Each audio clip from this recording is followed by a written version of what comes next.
Welcome to the Woman Angler and Adventurer podcast, inspiring real women with a passion for fishing and the outdoors to go get their adventure on. Now, here's your host, Angie Scott and Barb Carey. Warning, this 5-Minute Friday episode is also a video episode. If you want to experience the ultimate effect, watch on Waypoint TV or on our YouTube, Instagram, Facebook, or on thewomanangler.com.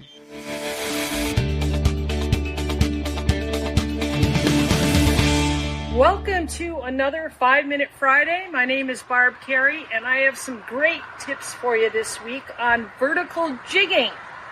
Wisconsin winter just disappeared. All of a sudden it's spring. We're already out in the rivers fishing.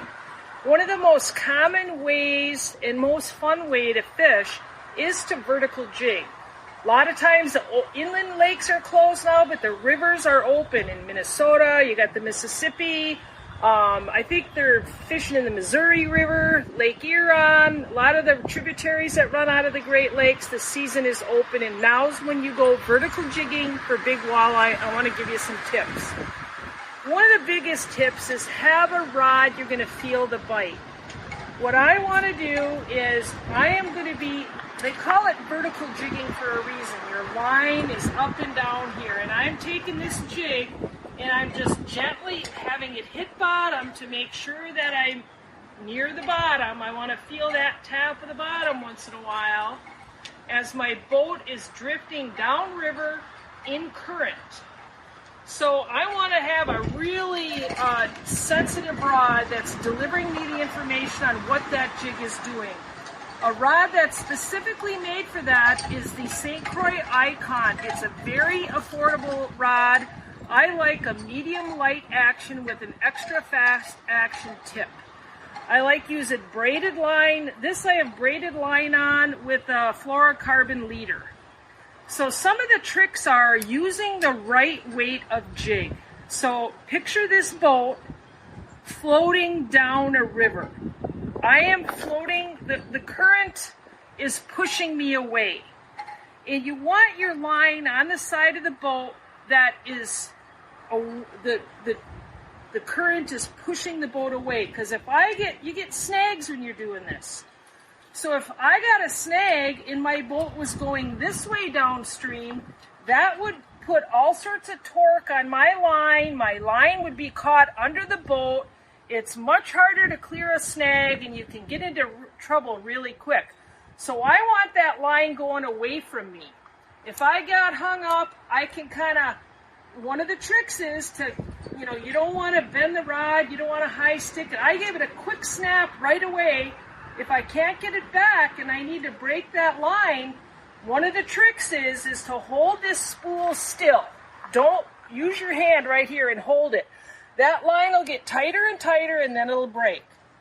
So what I usually do is I keep a couple rods up here with, you're going to lose jigs when you're vertical jigging. So I have a second rod ready to go. So I want this line vertical. If I'm pulling this jig down the river and it's way there and that's not vertical, that's when it gets hung up. That's when you're not going to feel the bite. We were just out yesterday. That line had to be vertical or you weren't going to get any fish. So when I set my line down here, I'm going to kind of have it start under the boat. So I'm not going to start behind myself already. I'm going to start the way the current's going, and then the boat is pushing, or the current is pushing the boat. Next thing you know, I'm vertical, and I can try to hold this. If I can't hold it, and I can't feel the bottom, I got to go up to a heavier jig. So right here we have some jig sizes. This one is a 3/8 ounce. This one's a 5/8. This one's a 3/8. This one is a 1/4. And this is the Clam Drop Tungsten Jig. That's also a 1/4. And see the difference. This is going to have less resistance in the water because it's smaller round, but it's just as heavy as this bigger one. I love these jigs. With that tungsten, you can feel every little thing that you're feeling on the bottom, and it doesn't poison eagles, and it's not as bad for the environment as lead is. So keep that in mind. I love those jigs. You want to use a kind of jig where you're able to keep your line vertical. If the current is fast, you might have to go up to a 5/8.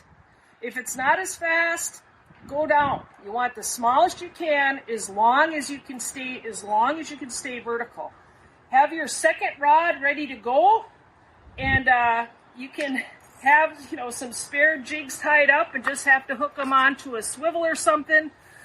Keep a smaller reel so it's lightweight, so your hand doesn't get fatigued. And if you haven't tried it, get out there and try it. Vertical jigging for fish is so fun.